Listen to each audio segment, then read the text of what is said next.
Hola, muy buenos días amigos, bienvenidos otra vez más a los informes migratorios con Mayra Martínez. ¿Cómo estás, Mayra? Muy bien, Marcelo, un gusto verte.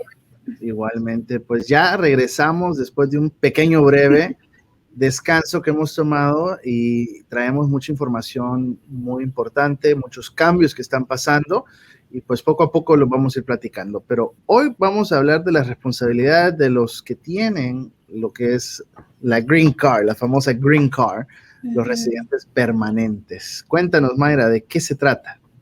Sí, el día de hoy vamos a hablar de esa meta que mucha gente tiene. Una vez que ya la alcanzan esa meta, bueno, no significa que ya ahí terminan nuestras responsabilidades y obligaciones.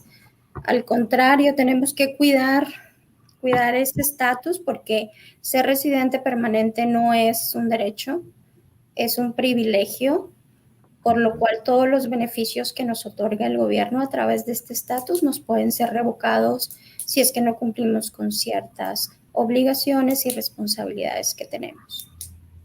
Muy bien, pero cuando lo pone de esa manera, así como que se pone uno a pensar, ¿qué es lo que tengo que hacer en el caso de los que están bajo ese estatus? Porque nunca creo que nos dicen, pues si tú eres un residente permanente, tienes que hacer esto. O sea, nunca he escuchado que digan, estas son las cosas que tenemos que hacer. ¿Cuáles son algunas de esas cosas? Claro. Bueno, está en la ley, está en el código. Desgraciadamente en la práctica, por ejemplo, las personas que tienen un proceso de residencia a través de un abogado, al final muchas veces no se les otorga esta información. A mí me gusta mandarle a mis clientes cuando ya termina el proceso, cuando ya le llega la tarjetita de residencia, verifico con mi cliente todo está correcto, tu fecha de nacimiento, tu nombre, no hay errores, etcétera. Y obviamente si hay algo que se tenga que corregir, se tiene que enviar la tarjeta de regreso a inmigración. Pero si todo está perfecto, ahí ya termina mi obligación. Pero al mismo tiempo yo tengo que informarle, y a mí me gusta enviarle un documento donde se listan todos sus derechos y todas sus obligaciones como residente de los Estados Unidos. Por lo mismo, porque no queremos que el cliente incurra en alguna falta que lo pueda poner en peligro de perder la residencia, lo cual obviamente es algo que a veces la gente se tarda años en poder obtener. Eh, Te listo algunos de los beneficios primero. Hablemos de los beneficios que recibimos una vez que somos residentes.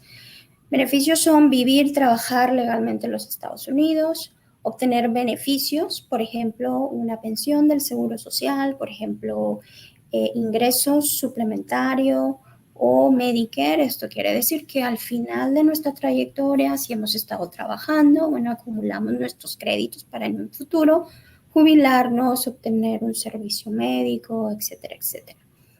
Poder ser dueño de propiedades en los Estados Unidos, salir e ingresar a Estados Unidos con la libertad, obviamente, que podamos tener, bajo ciertas condiciones, obviamente, es decir, no podemos estar fuera del país por 6 meses consecutivos, de lo que hablábamos anteriormente, porque podría haber una presunción de que hemos abandonado la residencia.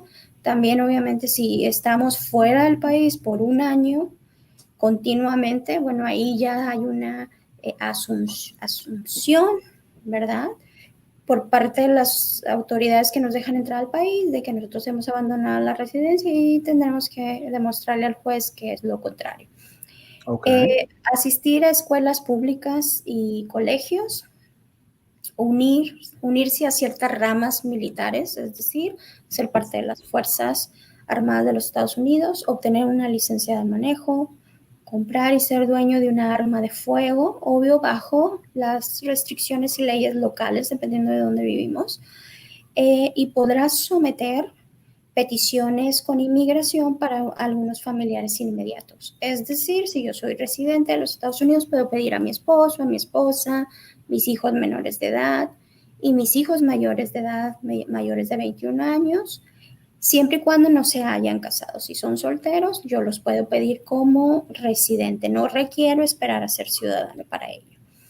ser elegible para solicitar la ciudadanía estadounidense después de 5 años de ser residente permanente, a menos que una excepción aplique, es decir, si estoy casado con un ciudadano americano y por medio de él obtuve mi residencia, no tengo que esperar 5 años, serían 3, o las personas que obtienen residencia por medio de VAWA también no tienen que esperar 5 años, pueden obtener su ciudadanía en 3 años o aplicar para ciudadanía en 3 años. Excelente. Eso son cosas muy importantes porque muchas veces escuchamos, o sea, ni siquiera sabemos, escuchamos que tienen que pasar X cantidad de años para que alguien pueda hacer un trámite. Y es muy, muy obvio que hay mucha mala información de que tenemos que esperar X en general, porque aparentemente, por lo que tú dices, va de caso a caso. No todos tienen que esperar. Claro, no todos tienen que esperar 5 años. Y obvio, siempre, el consejo de siempre, informarse con las personas adecuadas. En este programa no esperamos que vengan a mi oficina, o sea, la idea no es esa, la idea es que la gente se informe, que no vaya con notarios, que no vaya con personas que no tienen licencia, correcto, porque al final, si lucharon tanto, si esperaron tanto para obtener la residencia y después hacen algo que les va a poder poner en peligro para perderla, en verdad, por ignorancia es bastante injusto, ¿no? Pero me gustaría que entráramos un poquito más en detalle de lo que no debería de hacer un residente, porque los beneficios son lindos, ¿no? O sea, son bonitos escuchar, puedes hacer esto, lo otro, pero lo que quizás se nos pasa de largo, de lejos o en alto, es lo que no deberíamos de hacer. Exacto, todas nuestras responsabilidades. Correcto. Se espera obviamente que un beneficiario a este privilegio, bueno, pues se comporte como un ciudadano modelo dentro de los Estados Unidos. Y para eso hay ciertas condiciones. Obedecer las leyes de este país para conservar este estatus, obvio. Si existe algún delito mayor, pues podemos poner en riesgo nuestro estatus. Las personas que han cometido algún delito y tienen que pagar por ese delito y estar en la cárcel por más de un año, muy probablemente van a ser removidos, muy probablemente tendrían que ir con un juez para pelear su caso y ver si hay alguna excepción para que no les revoquen la residencia. Las personas que tienen...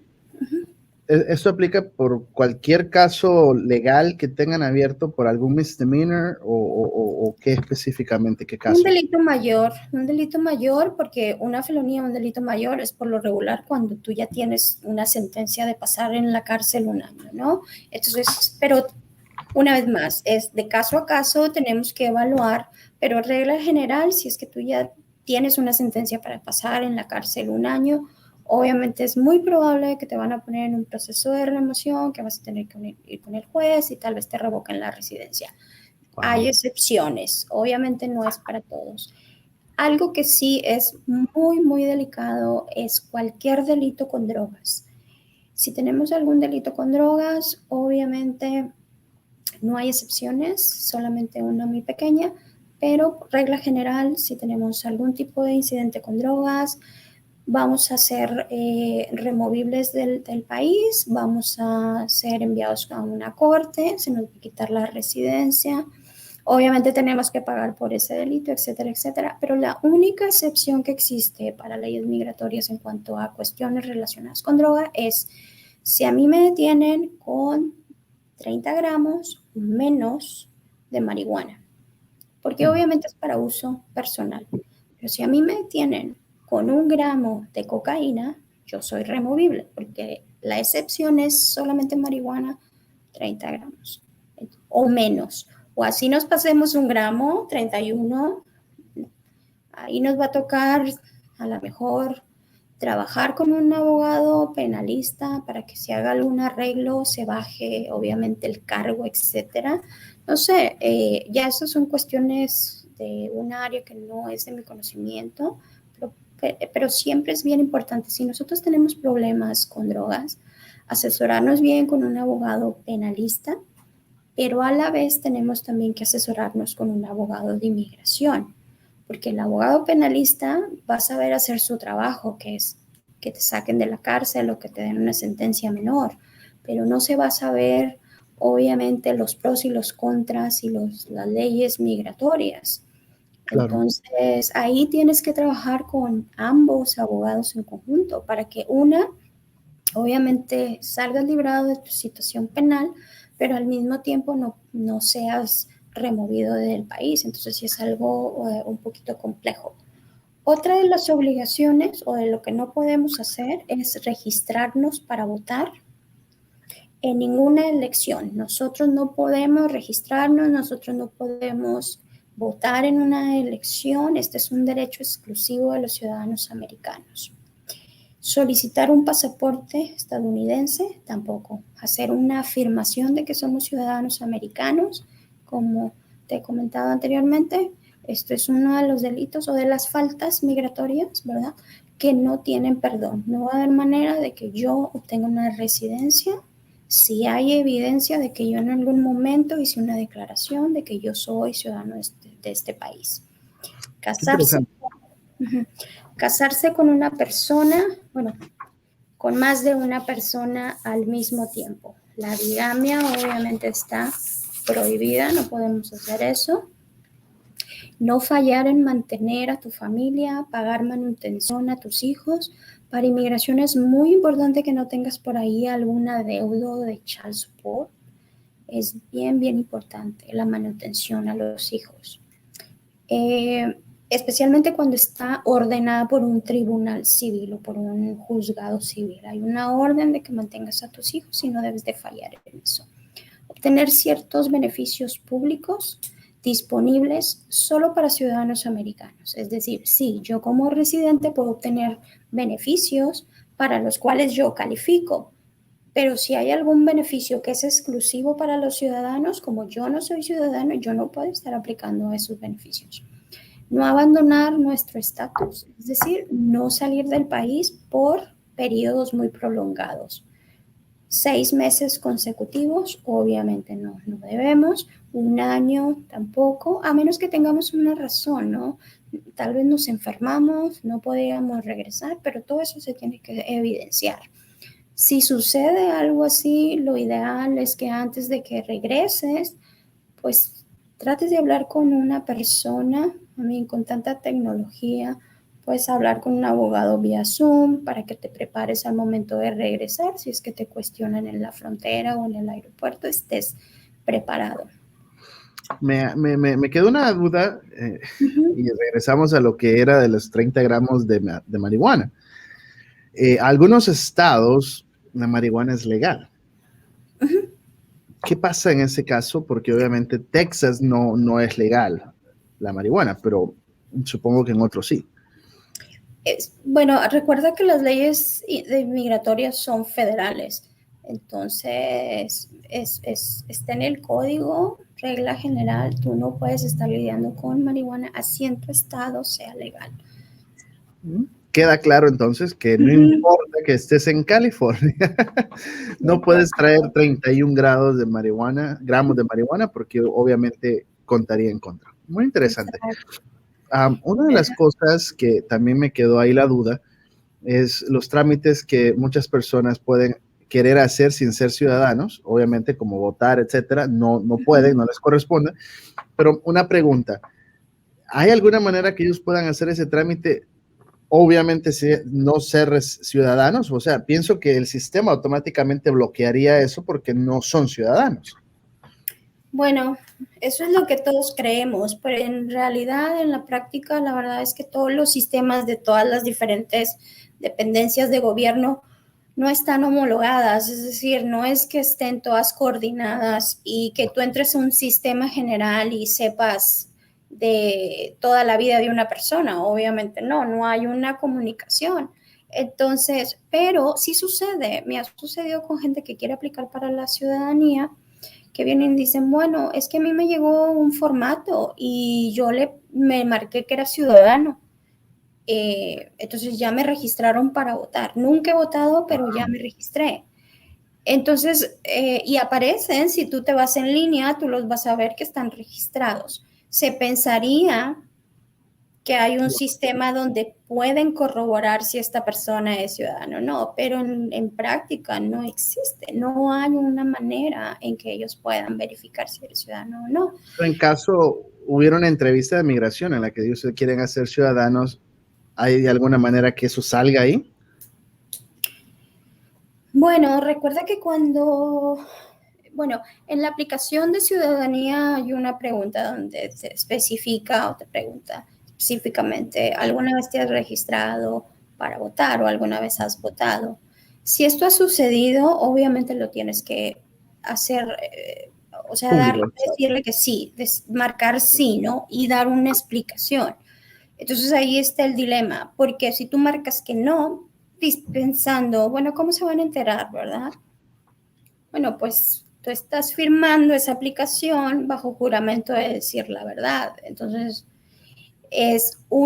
tú marcas sí y tal vez va a haber cuestionamiento o marcas no, y si inmigración se entera a la hora de la entrevista, bueno, pues además de que estás mintiendo, bueno, puede ser considerado fraude porque tú obviamente estás dando información falsa. Otro de los requisitos o las cosas que no debemos de hacer si somos residentes es no vivir o trabajar en el extranjero, ya que esto puede tomarse como una presunción de que hemos abandonado nuestra residencia y no involucrarnos o ser condenados en un delito, sobre todo en un delito mayor, como te mencioné antes, un delito que pueda traernos como consecuencia el estar un año en la cárcel. Para toda regla, para toda ley siempre hay una excepción y para cada excepción hay otra excepción. Entonces no es tampoco que sea blanco y negro, tenemos nada más que informarnos. Muchas veces nosotros como abogados no sabemos todo, tenemos que indagar en la ley, darnos ahí informalmente, darnos un clavado en el código, ¿no? E investigar si hay por ahí algo que pueda ayudar a nuestros clientes, porque tal vez son situaciones que no las vas a ver día con día, pero puede haber algún remedio dentro de la ley. Entonces ahí es donde está el trabajo de nosotros y ahí es donde está la justificación. ¿Por qué requieres a alguien que sepa la ley migratoria? Que es muy interesante porque en lo que hablamos de esto, lo primero que se me viene a la mente es la cantidad de personas que quizás no, sin malicia, sin saber, pueden cometer estos grandes errores que obviamente les puede afectar pues todo. O sea, literalmente toda su vida puede ser truncada por hacer algo que honestamente quizás ni siquiera sabían. Una, una pregunta que quizás todos nos estamos haciendo ahorita es, ¿qué pasa si algo de esto sale y estás en el medio de tu proceso? Sé porque tú lo has comentado antes, que el hacerte pasar por un ciudadano americano no es perdonable. Pero en este caso, aunque se han hecho pasar por ciudadano americano, fue una situación quizás más de ignorancia que de cualquier otra cosa. ¿Hay alguna forma de poder pelear esta acción ignorante que hemos hecho porque no sabíamos? Al final todo va a ser a criterio del oficial de inmigración. Entonces, por ejemplo, vamos a decir que nosotros nos registramos por error para votar, porque pues nos dijeron, por ejemplo, el día de muchas veces nos llega por correo estos formularios, ¿verdad? Para registrarte para votar. Entonces puede ser que por error nosotros dijimos, bueno, lo vamos a llenar y no sabíamos ni qué decía. Y después queremos aplicar para la ciudadanía y es donde nos damos cuenta, no debía haberlo hecho. Bueno, pues siempre es mejor decir la verdad, pero al final va a ser a criterio del oficial que nos va a entrevistar. Nosotros podemos marcar, sí, me registré, pero obviamente me registré y nunca voté, ¿verdad? Entonces, puedes anexar una explicación y decir, bueno, por ignorancia, por error, X o Y. A la hora de la entrevista, tú le explicas al oficial de inmigración, porque obviamente va a ser algo que te van a cuestionar. Va a depender del oficial si es que te cree o no lo que tú le estás explicando. Ellos, como te he dicho anteriormente, ellos tienen la manera de saber si nosotros estamos mintiendo o no. si en verdad somos honestos con nuestras explicaciones. Entonces, estamos prácticamente en manos de los oficiales de inmigración, pero la regla general es no mentir. Entonces, yo creo que si somos honestos, puede haber puede haber un gran porcentaje de oportunidad de que nos crean y que nos aprueben y que nos perdonen ese error, obviamente. Pero puede también haber que nos toque un oficial que no sea tan flexible y que nos pueda negar, ¿verdad? Que al final del día lo que se hizo igual no es algo correcto. O sea por ignorancia o sea por voluntad, o sea, en conciencia, lo que se hizo realmente no es correcto y no es perdonable acorde al código, como tú lo has dicho. Sí, porque al final ignorar la ley no significa que no va a haber consecuencias, no es una excusa. Si yo no sé lo que significa ese signo rojo de alto y yo empiezo a manejar, o sea, yo no sé qué significa stop porque yo no sé inglés y yo me lo cruzo, eso no me va a justificar a mí si me ve un policía y me tiene que dar una infracción. Ignorar algo no significa que no va a haber consecuencias. Y creo que eso es lo más importante, que quede claro que las responsabilidades como residente permanente de este país, aunque quizás no las sepamos o no las practiquemos, no significa que no estén ahí. Y ahí sí que si llegáramos a romper esas reglas, condiciones, como lo querramos llamar, las consecuencias van a existir si algún día se llega a tramitar otro proceso legal. O sea, en otras palabras, como tú dices, el ignorarlo no es la excusa ni es una excusa válida, es simplemente informarte. Y me gusta que tú traigas este punto a la mesa, porque como lo hemos dicho, la cuestión no es de que te llamen a ti, sino que llamen a alguien que sepa del tema y que realmente les explique. El vivir en ignorancia sucede, pero las consecuencias de también no saber son reales y van a tener consecuencias como tú lo dices. Ahora, ¿las leyes están cambiando? O sea, ¿se han hecho un poco más flexibles o siguen siendo igual de rígidas como siempre? O sea, ahora que tenemos un gran problema de migración, obviamente me imagino que algo está cambiando o no.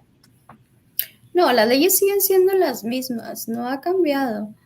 Hay un poco más de flexibilidad por parte de la administración nueva, pero eso no significa que ellos tengan el poder de cambiar las leyes que están en los códigos. O sea, siempre va a haber un proceso para cambiar las leyes. Algo que sí me gustaría comentar es que, por ejemplo, cuando nosotros obtenemos una residencia por medio del consulado, es decir, por medio de un proceso consular, que tenemos nuestra cita en nuestro consulado americano de nuestro país de origen y ahí nos dan la residencia. Por lo regular, ellos retienen el pasaporte cuando nos aprueban y nos dicen, bueno, en unos días se te va a enviar por correo o puedes pasar a tal oficina si deseas a recogerlo. Cuando nosotros regresamos por nuestro pasaporte, va a haber ese sello donde ya dice, bueno, que somos residentes de los Estados Unidos. Y nos van a dar un paquete de bienvenida. Ese paquete de bienvenida no lo podemos abrir hasta que no lleguemos a una frontera terrestre o hasta que lleguemos al aeropuerto, ¿no? Donde vamos a entrar a Estados Unidos. En ese momento lo que sucede es que los oficiales nos pasan a un cuarto, pero esta vez es para darnos la bienvenida como residentes de los Estados Unidos. Y este welcome package o este paquete de residencia se abre ese día por el oficial.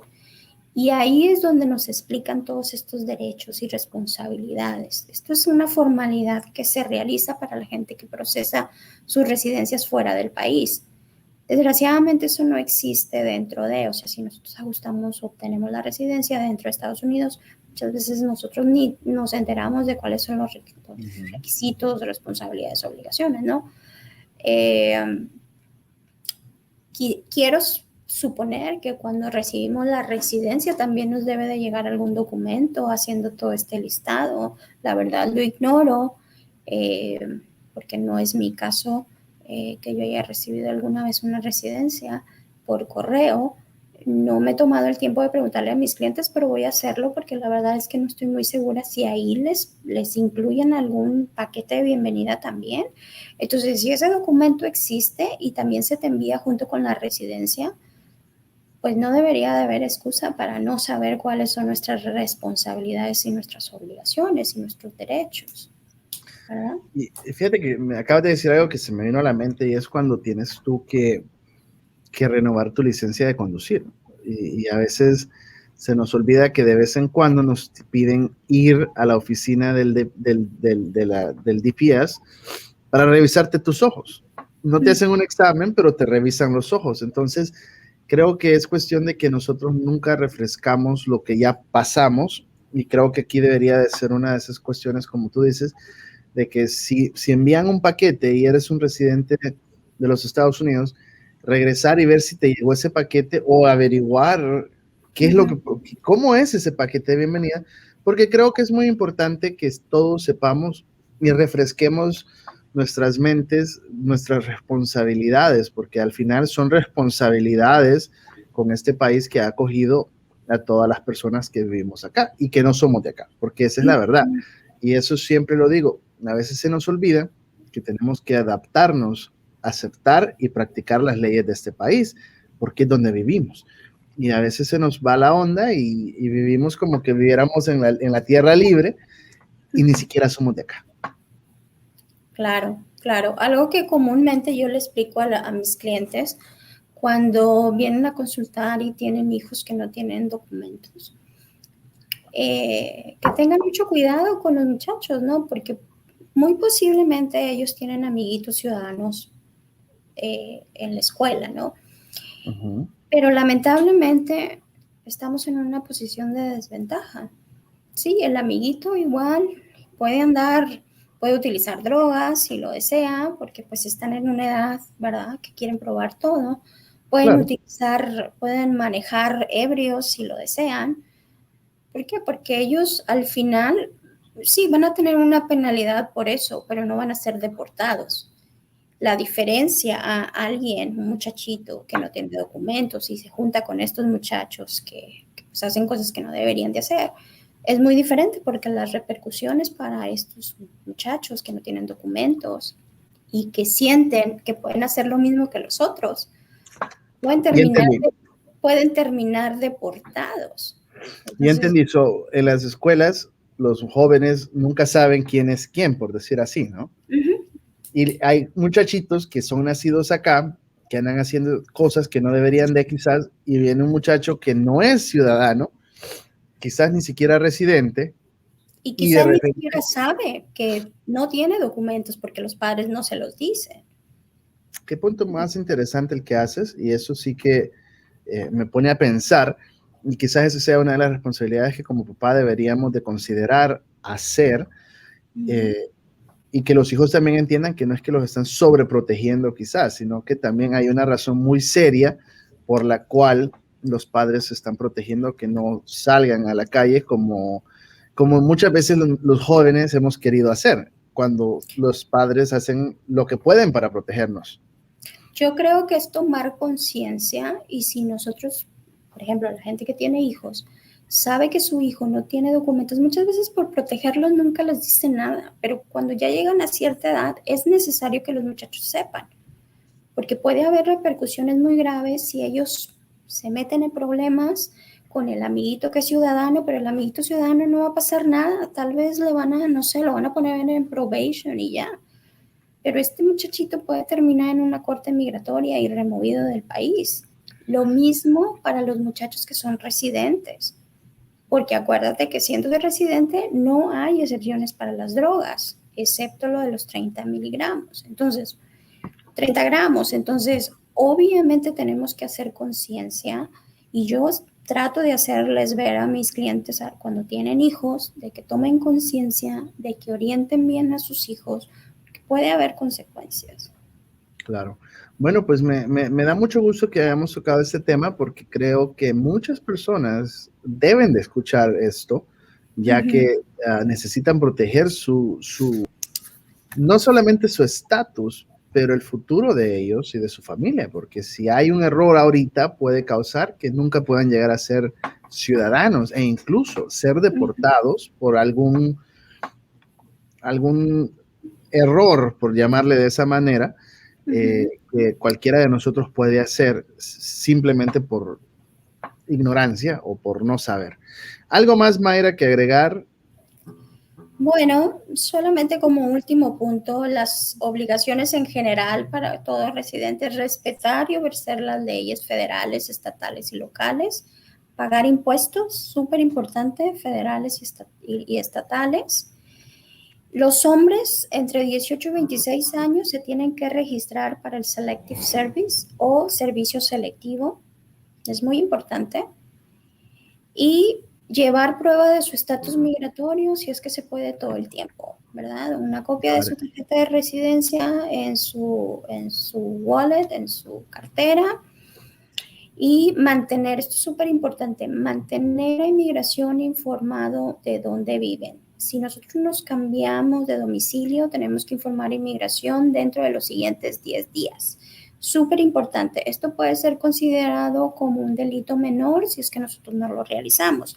Una vez que nosotros ya somos ciudadanos, no tenemos que hacer esto, pero si somos residentes, si somos inmigrantes con un permiso de trabajo, tenemos que informar a inmigración dónde hemos estado. ¿Por qué? Por la cuestión, bueno, ha estado en el código siempre, pero, por ejemplo, lo de las Torres Gemelas, bueno, obviamente es una manera de mantener el ojo, tener un tracking dónde está esta persona, porque por ahí puede ser alguien que sea un terrorista, se está movilizando en el país, etc. Entonces, inmigración tiene que saber dónde vivimos, dónde estamos, qué estamos haciendo. Simple y sencillamente. Simple y sencillamente. ¿Hay alguna forma cómo o dónde pueden mantener informados obviamente al INS? ¿Recuerdas que la vez pasada hablamos del cambio de dirección en línea? Pueden meterse a la página de inmigración, pueden hacer su registro, es bien sencillo, se meten, escriben cambio de dirección en línea en la página de inmigración, te va a salir una pantalla, tú ingresas tu dirección actual, tú ingresas tu dirección nueva y ya, inmigración ya se va a enterar dónde es que vives ahora. Al mes recomiendo que hablen y confirmen por teléfono que el cambio se ha realizado. Excelente. Pues Mayra, te agradezco mucho toda la información como siempre. Si hay alguna pregunta de cualquiera de nuestros amigos que nos escuchan o nos ven, les invitamos que puedan contactar a Mayra Martínez acá en Houston y que se mantengan informados, no importa dónde estés, porque el no saber no va a ser una excusa válida en un dado caso se encuentren en una situación legal. Mayra, muchas gracias. Hasta la próxima semana, primero Dios, y que pasen un excelente día. Gracias, Marcelo.